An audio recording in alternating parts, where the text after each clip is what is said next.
ভাইজান, ও ভাইজান, একটু খারান না। এই শীতের রাইতে এমন কুয়াশার মধ্যে মানুষ তো দূরের কথা, পেট নিয়ে তো ঘর থেকে বাইর হইব না। আমরা কই যাইতাছি? পেট নির্গরের খবর তোরে কে দিল রে রতন? তুই কি পেট নীর লগে আড্ডা মারস নাকি? তাড়াতাড়ি পাসালা, মন্ডল মশাই খবর পাঠাইছে কাল নাগিনীর ঘাটে নাকি একটা লাশ আটকায় আছে। কাল নাগিনীর ঘাটে?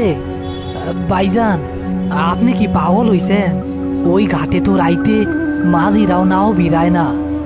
গত বছর ওই ঘাটে হারান কাকা মাছ ধরতে গিয়া আর ফিরে আসে নাই। আমি যাবো না ভাইজান। না গেলে হেরিকেনটা রাইখা তুই এক লাইবারি যা। তয় মনে রাখিস, এই রাস্তায় কিন্তু বাঁশঝাড়ের ওই কানা ভুট্টা করে এক লাপাইলে কিন্তু ঘাড় মটকায়া দিব। ইয়া মাবুত, নানা ভাইজান, আমি আপনার লগেই যাবো। তয় ভাইজান, লাশ তো জলেই ভাসে, এইটার লাগে আমাকে এত রাইতে যাওয়ার কি দরকার? দরকার আছে বইলাই তো ডাকছে। মন্ডল মশাইয়ের লোক কইল লাশটা নাকি গত 2 দিন ধইরা ওই একই জায়গায় ভাসতাছে। স্রোত আছে, তাও ভাইসা যায় না, পারেও আসে না। মনে হইতাছে কেউ তার পা দইরা জলের নিচে টাইনা রাখছে। তারা ঘাটে এসে পৌঁছালো। নদীর জল কুচকুচে কালো। ঘাটের কাছে একটা পুরনো বটগাছ ডালপালা ছড়িয়ে আছে। মণ্ডল মশাই এবং আরো 2-3 জন গ্রামবাসী ভয়ে ভয়ে দূরে দাঁড়িয়ে আছে। করিম ও রতনকে দেখে তারা সামনের দিকে এগিয়ে এলো। হ্যাঁ, বাসাইলা করিম, তুমি না আসলে আজ রাইতে গ্রামের কেউ শান্তিতে ঘুমাইতে পারতো না। ঘটনা কি মন্ডল মশাই? লাশ কার? কিছু বুঝবার পারলেন? না গো, মুখ তো দেখা যায় না, উপর হইয়া ভাসতাছে। কিন্তু ভয়ের কথা ওইটা না। ভয়ের কথা হইল বিকেলে আমার লোক লগি দিয়া লাশটা পাড়ে টানার চেষ্টা করছিল, কিন্তু লগি ছোয়ানোর সাথে সাথে লাশটা নাকি জলের তলায় গিয়া আবার একটু দূরে ভাইসা উঠে, জ্যান্ত মানুষের মতো লুকাচুরি খেলতাছে। উস্তাদ, কামটা তো সুবিধার মনে হইতাছে না। এইটা নির্ঘাত জলের ভূত। চলেন, চইলা যাই। রতন, চুপ কর। জলের ভূত বইলা কিছু নাই। কোনো ডালের লগে হয়তো শার্ট আটকায়া গেছে। রতন, ওই ছোট ডিঙি নৌকাটায় ওঠ, লগিটা নে হাতে, আমি লাশ তুই লামতাছি। করিম আর রতন ডিঙি নৌকা নিয়ে লাশের দিকে এগিয়ে যাচ্ছে। হ্যারিকেনের আলো জলের ওপর কাঁপছে। কয়েক হাত দূরেই লাশটা উপর হয়ে ভেসে আছে, গায়ে একটা ছেঁড়া ফতুয়া। পরিবেশ একদম নিশ্চুপ, শুধু বইটা চালানোর ছলাৎ ছলাৎ শব্দ শোনা যাচ্ছে। রতন, নৌকা থামা, হ্যারিকেনটা ভালো কইরা লাশের দিকে ধর। আমি বাঁশের আকড়া দিয়া লাশের জামাটা বাজাইয়া টান দিব, তুই শক্ত কইরা বইসা থাকিস। উস্তাদ, আমার বুকের ভিতর কেমন জানি করতেছে। লাশের গা দিয়া পচা গন্ধের বদলে কেমন একটা পোড়া পোড়া গন্ধ আইতাছে, খেয়াল করছেন? হ, গন্ধটা তো অদ্ভুত। আচ্ছা যাই হোক, বিসমিল্লাহ। করিম বাঁশের মাথায় লাগানো লোহার আকড়াটা দিয়ে লাশের ফতুয়াটা আটকে নিজের দিকে টানতে শুরু করলো। লাশটা নৌকার একদম কাছে চলে এসেছে। করিম লাশের কাঁধ ধরে তাকে সোজা করে নৌকায় তোলার চেষ্টা করছে। ঠিক সেই মুহূর্তে একটা ভয়ঙ্কর ঘটনা ঘটল। যে লাশটা এতক্ষণ নিথর ছিল, তার একটা বরফের মতো ঠান্ডা হাত হঠাৎ করে জলের নিচ থেকে উঠে এসে করিমের ডান হাতটা শক্ত করে চেপে ধরল। লাশের মুখটা ধীরে ধীরে জলের উপর ভেসে উঠল। চোখ দুটো খোলা, কিন্তু চোখের মণি বলতে কিছু নেই, পুরোটাই টকটকে লাল। আর তার ঠোঁট দুটো ফুঁড়ে বেরিয়ে এসেছে দুটো অস্বাভাবিক বড় দাঁত। এত তারা কি সেরে করি? আমার সাথে একটু জলেই থাক না। উস্তাদ, উস্তাদ গো! নৌকাটি প্রচন্ড জোরে দুলছে। রতনের হাত থেকে পড়ে যাওয়া হ্যারিকেনের কাঁচ ভেঙে নৌকার পাটাতনে কেরোসিন ছড়িয়ে পড়েছে। সেখানে দপদপ করে ছোট্ট একটা আগুন জ্বলে উঠল। সেই লালচে আলোয় লাশের বিকৃত মুখটা আরো ভয়ঙ্কর দেখাচ্ছে। লাশের বরফ শীতল হাতের চাপে করিমের মনে হচ্ছে তার হাড় গুঁড়ো হয়ে যাবে। রতন, ফিরলাবি না, লগিটা নে, লগি দিয়া ওর মাথায় বাড়ি দে। উস্তাদ গো, আমি পারুম না। ও চোখ দেখছেন, ও তো মানুষ না, ও তো রাক্ষস। আমারে মাফ করে দেন উস্তাদ, আমি লাভ দিয়া সাঁতরাইয়া চলে যাবো। চুপ কর হারামজাদা। এই রাইতে সাঁতরাইলে এই জলের ভূত্তর পা চাইপা ধইরা পাতালপুরিতে নিয়ে যাইব। লগি না ধরলে আমি নিজেই তোরে ধাক্কা দিয়া ফালাইয়া দিমু। রতন ভয়ে চোখ বন্ধ করে বাঁশের লগিটা হাতে নিল এবং আন্দাজে একটা বাড়ি মারল। কিন্তু বাড়িটা লাশের মাথায় না লেগে করিমের কাঁধের কাছে লাগলো। আহ, আরে গাধা, আমারে মারতাছস কেন? সাইডা দে, তোর কিচ্ছু করতে হইব না। করিম বুঝতে পারল এই অপশক্তির সাথে গায়ের জোরে পারা যাবে না, বুদ্ধি খাটাতে হবে। তার মনে পড়ে গেল পুরনো দিনের এক অভিজ্ঞতার কথা। কালো জাদুতে ভর করা লাশ লোহা আর আগুন ভয় পায়। করিম তার বাঁ হাতে নৌকার পাটাতনে জ্বলতে থাকা কেরোসিনের আগুন থেকে একটা জ্বলন্ত কাঠের টুকরো তুলে নিল।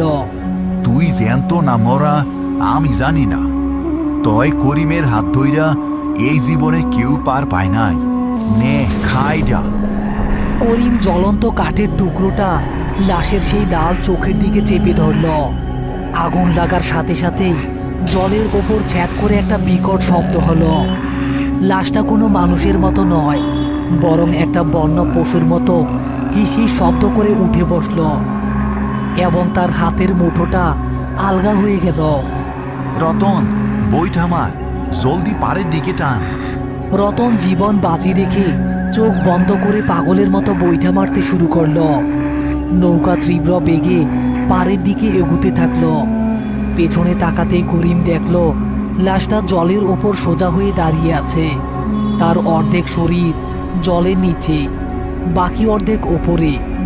সে নৌকার দিকে তাকিয়ে একটা বীভৎস চাপা হাসির শব্দ করছে। নৌকা পাড়ে এসে সজোরে ধাক্কা খেল। রতন এক লাফ দিয়ে কাদামাটিতে আছড়ে পড়ল এবং এক দৌড়ে মণ্ডল মশাইয়ের পেছনে গিয়ে লুকালো। করিম হাঁপাতে হাঁপাতে নৌকা থেকে নেমে এলো। তার ডান হাতটা নীল হয়ে গেছে। কি হইল করিম? আর ওইটা কি জলের মধ্যে খাড়াই আছে? আমার তো দেখা আটটা শুকাইয়া যাইতাছে। ওইটা সাধারণ লাশ না মণ্ডল মশাই, ওইটারে জ্যান্ত করা হইছে। আমি ওর গা দিয়া পচা গন্ধ পাই নাই, পাইছি ধুনো আর চিতার ছাইয়ের পোড়া গন্ধ। কেউ হয়তো খুব শক্তিশালী কালো জাদু কইরা এই লাশটার এই ঘাটে পাহারাদার বানায় রাখছে। পাহারাদার? কিন্তু পাহারাদার তো জ্যান্ত মানুষ হয়, মরা মানুষ পাহারা দিব কেমনে? আর কারেই বা পাহারা দিব?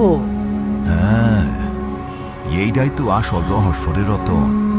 কেউ হয়তো চায় না এই কালনাগিনীর ঘাটে রাইতের বেলা কোনো মানুষ আসুক। নিশ্চয়ই এই জলের তলায় এমন কিছু লুকানো আছে যেটা কেউ দেখা ফেলুক, তা অপরাধীরা চায় না। হঠাৎ নদীর জল প্রবল বেগে তোলপাড় হতে শুরু করলো। ছলাৎ ছলাৎ শব্দে সেই লাশটা জলের ওপর দিয়ে ঘেঁষতে ঘেঁষতে নদীর পাড়ের দিকে আসতে থাকলো। তার চোখ দুটো দিয়ে যেন আগুন জ্বলছে। গ্রামের লোকেরা ভয়ে যে যার মতো উল্টো দিকে দৌড় দিল। শুধু করিম শক্ত হয়ে দাঁড়িয়ে আছে। রতন, পালাবি না, তুই আমার ডান হাত। আমারে ওই লোহার শিকলটা দে, যেইটা দিয়া নৌকা বাঁধা থাকে।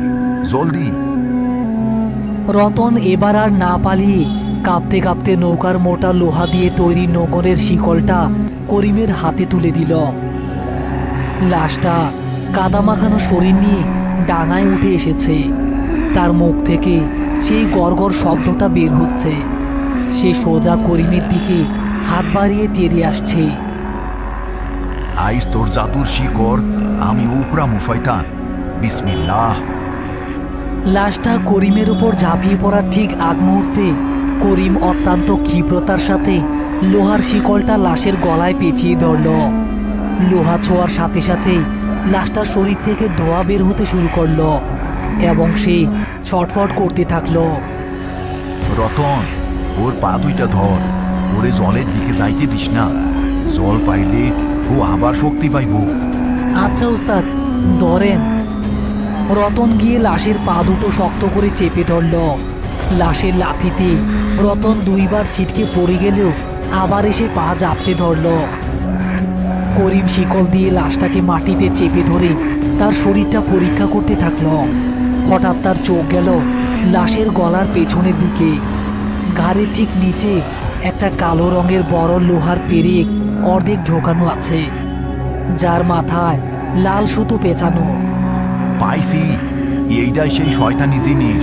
রতন, শক্ত কইরা ধর। করিম তার গায়ের সমস্ত শক্তি দিয়ে লাশের ঘাড়ের সেই পেরেকটা ধরে এক হেঁচকা টানে তুলে আনলো। পেরেকটা ওঠার সাথে সাথেই একটা বিকট শব্দে চারপাশের বাতাস যেন কেঁপে উঠল। লাশের শরীরটা একটা বড় ঝাঁকুনি দিয়ে একদম নিস্তেজ হয়ে মাটিতে পড়ে গেল। তার লাল চোখ দুটো ধীরে ধীরে সাধারণ মরা মানুষের মতো ঘোলাটে চোখে পরিণত হলো। মুখ থেকে পিশাচের সেই আভাটা ধীরে ধীরে মুছে গেল।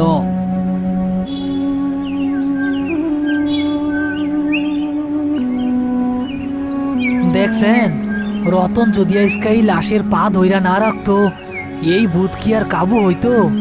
উস্তাদ তো খালি পেরেক তুলছে, আসল কাম তো আমি করছি নাকি? হ, তুই তো একেবারে বাঘের বাচ্চা রতন। রাইটে তো ভয়ে প্যান ভিজায় ফালানোর দশা হয়েছিল তো। কিন্তু করিম, এই পেরেক, এই কালো জাদু, এইগুলা কে করলো আর কেনই বা করলো?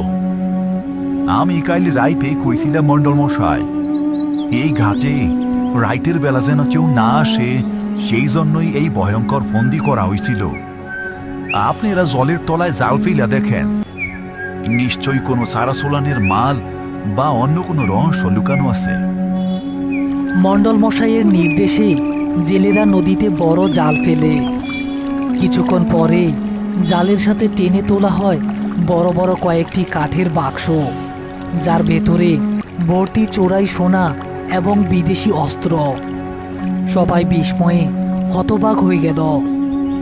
ইয়া খোদা, এইগুলা তো ওই ডাকাত সর্দার বজহরির কাজ।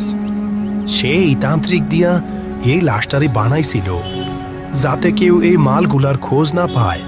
করিম, তুমি আজ গ্রামচারে একটা বড় বিপদের হাত থেকে বাঁচাইলা। বিপদ তো কেবল শুরু মন্ডল মশাই।